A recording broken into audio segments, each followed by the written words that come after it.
Hello, my name is Carly Stewart, and I'm going to be speaking about the case Graham vs. Florida from my Evolution of the Law Journal. I am choosing this case because it has left the biggest impact on me. I am sure you will feel the same frustrations that I do as this presentation comes to an end. I'm going to be identifying the big ideas from this course, which are prisoner rights, courts, and prison management. With this course speaking more about the sentencing than a convict's incarceration, the focus will be more on the big ideas, the big idea courts. As well as the big ideas, I will also be referencing the essential questions of this course with the answers as it relates to this case. This is a very interesting case with a sentencing that I find quite shocking. The question brought forth was, does the Constitution allow a juvenile to be sentenced to life in prison without a chance of parole? In this case, it is believed by the courts that Graham's Eighth Amendment is being disregarded/violated. The Supreme Court does not agree. Graham is a 16-year-old boy who was charged as an adult for armed robbery and attempted armed burglary. Graham accepted a plea agreement where he did a year in jail and then had probation. Less than 6 months after his release, he was involved in another robbery. This resulted in Graham's being sentenced to life in prison without parole. The impact that evolution has on prisoner rights in this case is negative. The fact that majority of the states have legislation authorizing life sentences without parole for juvenile non-homicide offenders is what is making the Supreme Court to allow the sentence. I agree with the lower court that this is not right because majority of those states who may allow this do not actually enforce it. Because of the 123 juveniles serving similar sentences in the past, the Supreme Court does not believe that Graham's constitutional rights are being violated. In this case, a community correction sentence affected Graham in a negative way. I do not think justice was served. The state only required Graham to stay in jail for 1 year after committing such a big crime, and then he had probation.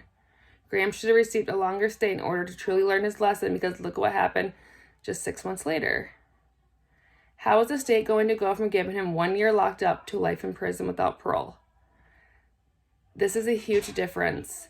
I believe if he would have been incarcerated for 3 years for his first crime committed, then this could have turned out very differently.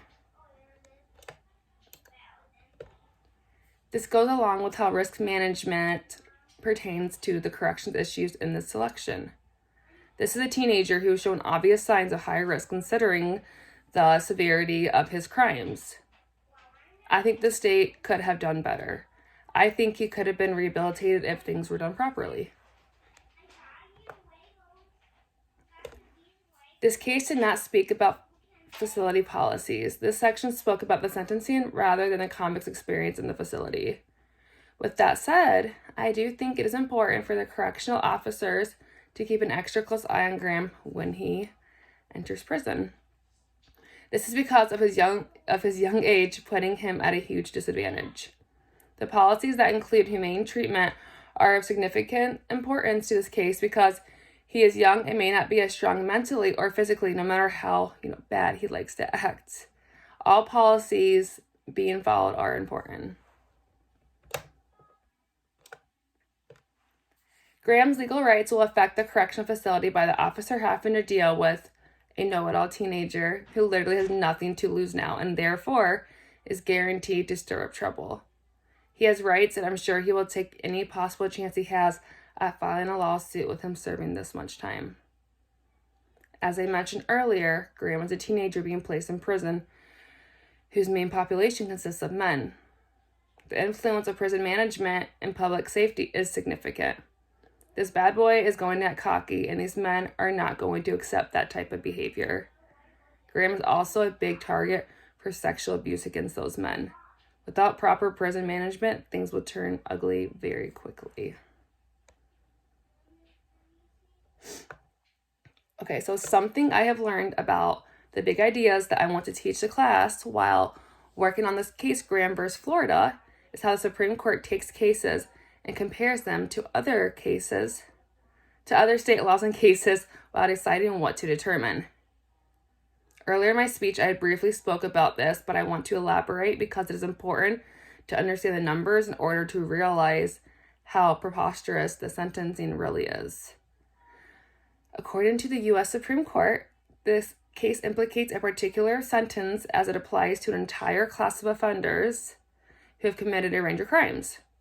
The court found that 37 states had legislation authorizing life sentence without parole for juvenile non-homicide offenders in some circumstances. I want you to focus on the word non-homicide. So we're going to basically take a teenager's life from them with no chance of ever getting out over a crime that did not involve murder. What I find even more repulsive is that the federal law also allows the possibility without parole for offenders as young as age 13. The state argued that this shows the absence of a national consensus that such sentences are cruel and unusual. Knowing the ages for brain development, I would think a 13-year-old being sentenced to life without parole would fall under cruel and unusual punishment.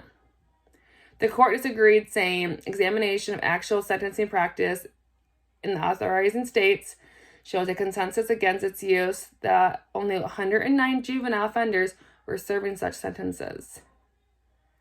Of these, 77 were in one state, with the remaining 46 offenders residing in just 10 states. This means that 26 states and the federal government, who had the statutory authorization to do so, did not impose such sentences. These numbers are proof that just because these states have the authorization to give out such sentences but do not impose them should not be justification for seeing the sentence as appropriate.